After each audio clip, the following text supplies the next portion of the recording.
ನಮಸ್ಕಾರ ಸ್ನೇಹಿತರೆ. ನಿಮ್ಮ ಮನೆಯ ತೋಟದ ಅಡಿಕೆ ಮರದ ಎಲೆಗಳಲ್ಲಿ ಚಿಕ್ಕ ಚಿಕ್ಕ ಕಪ್ಪು ಚುಕ್ಕಿಗಳು ಕಾಣಿಸ್ತಾ ಇದೆಯಾ? ಎಲೆಗಳು ಒಣಗ್ತಾ ಹಳದಿ ಆಗ್ತಿದೆಯಾ? ಇದು ಎಲೆ ಚುಕ್ಕಿ ರೋಗಕ್ಕೆ ಕಾರಣ ಆಗಿರ್ತದೆ. ಇಂದು ಈ ವಿಡಿಯೋದಲ್ಲಿ ಮನೆಯಲ್ಲಿ ಸಿಗುವ ಕಾಯಿ ಅಡಿಕೆ ಸಿಪ್ಪೆ ಮತ್ತು ಬೆಲ್ಲ ಬಳಸಿ ಕಡಿಮೆ ಖರ್ಚಿನಲ್ಲಿ ಪರಿಣಾಮಕಾರಿಯಾದ ನೈಸರ್ಗಿಕ ಔಷಧಿ ಮಾಡುವ ವಿಧಾನ ತಿಳಿಸ್ತೇನೆ. ರೋಗಗಳ ಲಕ್ಷಣ: ಎಲೆಗಳ ಮೇಲೆ ಕಪ್ಪು ಚುಕ್ಕಿ ಅಥವಾ ಕಂದು ಚುಕ್ಕಿಗಳು ಮತ್ತು ಚುಕ್ಕಿಗಳು ದೊಡ್ಡದಾಗಿ ಎಲೆ ಒಣಗುವುದು, ಹೊಸ ಎಲೆಗಳು ಬೆಳವಣಿಗೆ ಕಡಿಮೆ ಆಗುವುದು ಮತ್ತು ಇಳುವರಿ ಮೇಲೆ ಪ್ರಭಾವ ಬೀರುವುದು.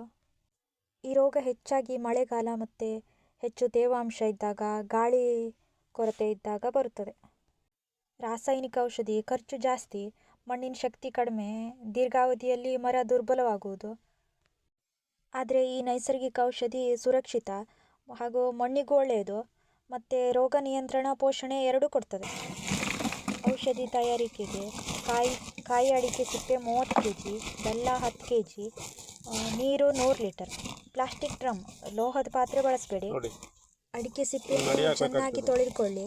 ಡ್ರಮ್ಗೆ 100 ಲೀಟರ್ ನೀರು ಹಾಕಿ ಅದಕ್ಕೆ 30 kg ಅಡಿಕೆ ಸಿಪ್ಪೆ ಸೇರಿಸಿ 10 kg ಬೆಲ್ಲವನ್ನು ಪುಡಿ ಮಾಡಿ ಹಾಕಿ ಮರದ ಕೋಲಿನಿಂದ ಚೆನ್ನಾಗಿ ಕಲಸಿ ಮುಚ್ಚಳ ಮುಚ್ಚಿ. ಆದರೆ ಸಂಪೂರ್ಣ ಗಾಳಿ ಬಾರದಂತೆ ಮಾಡಬೇಡಿ. ನೆರಳಿನಲ್ಲಿ ಇಡಿ. ದಿನಕ್ಕೆ 1 ಬಾರಿ ಕಲಸಿ, ಅಂದರೆ ಮರದ ಕೋಲಿಂದ ತಿರುಗಿಸ್ತಾ ಇರಬೇಕು ದಿನಕ್ಕೆ 1 ಬಾರಿ. 90 ದಿನ ಅಂದರೆ 3 ತಿಂಗಳು ಫರ್ಮೆಂಟೇಷನ್ ಆಗಲು ಬಿಡಿ. ಮತ್ತು ಔಷಧಿ ಸಿದ್ಧವಾಗಿದೆ ಎಂದು ತಿಳಿಯುವುದು ಹೇಗೆಂದರೆ, ದ್ರಾವಣ ಗಾಢ ಕಂದು ಬಣ್ಣ ಬಂದು ಸ್ವಲ್ಪ ಹುಳಿ ವಾಸನೆ ಬರ್ತದೆ.